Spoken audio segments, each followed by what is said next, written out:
My name is Jill Moniz, and I am the founder of Transformative Arts and organizer of the Adornment Artifact exhibitions.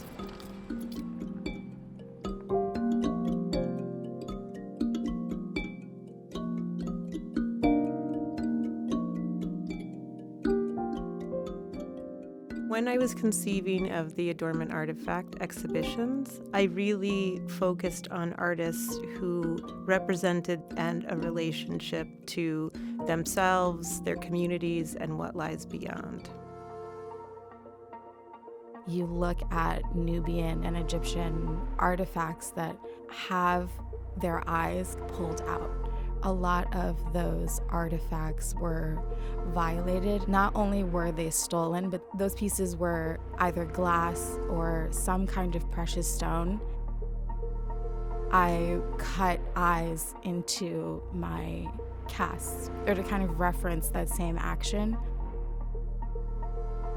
Casting my own face started from my desire to move away from cosmetics in a literal sense and kind of abstract that a bit further. Turning part of my face or fragment of my face into an object allows a viewer to kind of project into that face. With the flood piece, it wasn't until I went back to Dakar and was watching the fishermen at the beach with their giant nets catching fish and organizing them or going to the market, it occurred to me what I was doing, and a lot of that came out of Jill's push to think about that piece and sort of that technique a bit more. When I'm thinking about Gorée Island, the way there's so many lost souls in the Atlantic, and the nettings becomes a way to fish all of those souls back out and show them to everyone. I wanted to shift the focus away from the idea of a queen and shift it to a maker space. Because even though the queens of Nubia understood that when they adorned themselves with these objects, they then became the embodiment of the goddesses that they were calling on to give them their power. It's the artisans who understood those objects and had their own direct relationship with those goddesses that enabled that magic to happen.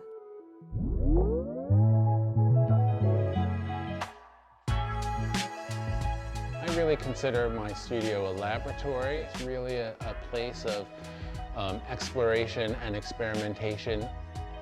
I really look for things that have what I see as a sense of neutrality, so that they are not necessarily always bringing their own history with them when they enter the space. I think that's what they call studio magic, perhaps. I think about Stevie Wonder and my growing up. Lots of men and women, boys and girls would have beads and braids in their hair. So utilizing these very simple, everyday items that people would use to adorn their bodies, to bring into the studio to transform once again.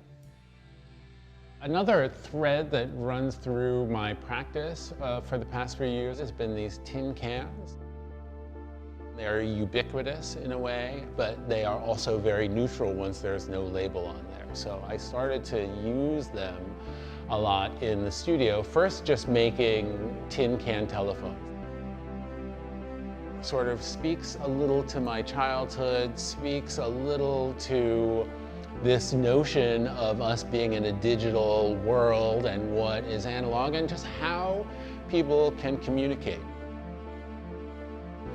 On the inside of most of these cans, I often think and talk about this as the same as what the inside of our heads look like.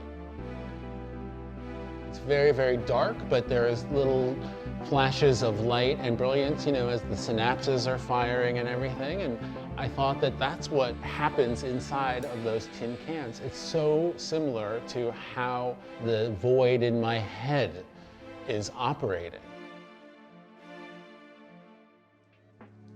I think that artists, particularly of the diaspora, are very attuned to making objects that fulfill internal and external needs. And those internal needs are those things that we don't easily articulate, but we feel deeply. But also as their passion for discovery for themselves, for supporting each other, and for making the world more beautiful than it was.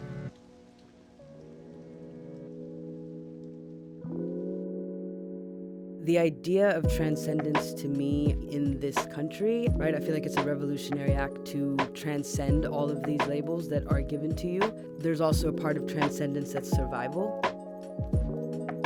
Painting gets me back in my body because it's so analog. And so I think when I paint, problem solving comes out very naturally as opposed to it just staying in my head. It kind of flows.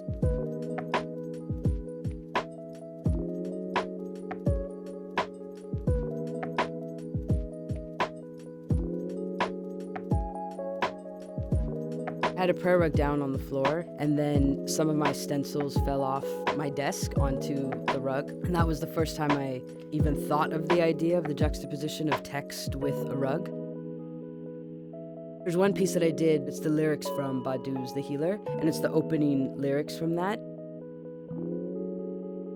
Again, it's these moments of like seeing yourself or hearing yourself in songs. So the fact that she started a piece with Alhamdulillah, for me, those lyrics invite almost anybody into the conversation.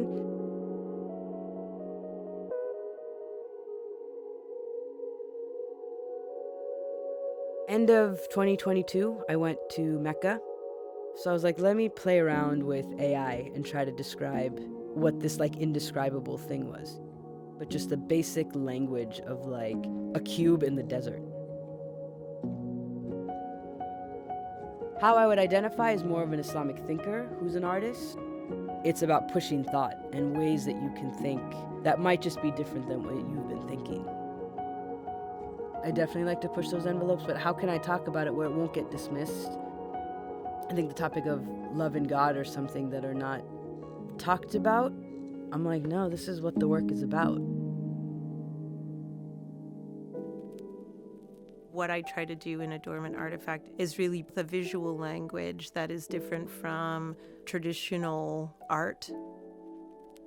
But there's also a way of knowing in terms of a limbic resonance with material, with objects, and in spaces that is deeply personal, but yet a shared experience can be had. And together we're something more. And that's the work that I just try to do and replicate in the world as often as I can.